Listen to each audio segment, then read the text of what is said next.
Hello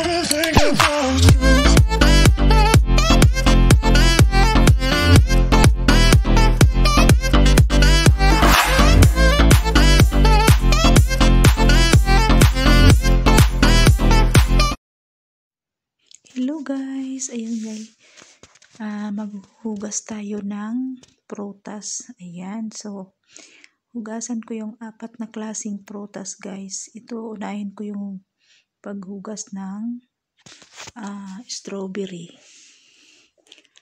Ayan, so lagyan natin siya ng liquid soap. Ayan, so pagkatapos naghuhugas guys, ay ilagay natin siya sa tissue para mawala yung tubig. So, pangalawang hugasan natin guys ay ang blueberry. So, ito yung blueberry. Ang sarap din yung blueberry guys, ang tamis niya. So, syempre, hugasan muna natin siya bago natin siya ilagay sa bowl na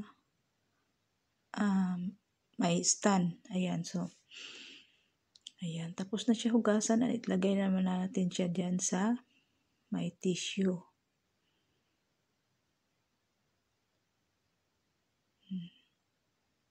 Tsaka yung blackberry. Nahugasan na natin yung blackberry. At ito naman yung raspberry. Raspberries, ang sarap. O, diba?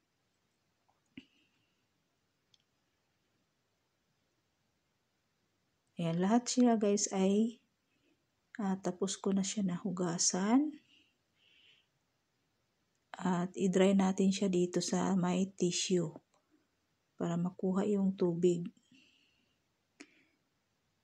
Ayan, so dito natin siya ilagay yung ating guys, yung glass na paglalagyan. Ayan, so ito yung ating 4 na klaseng prutas: blueberry, raspberry, blackberry at ang strawberry. Ayan. So 'di ba? Ang ganda at ang sarap.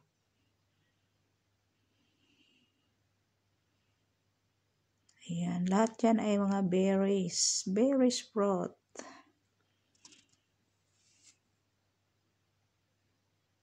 So, thank you guys. Thank you for watching.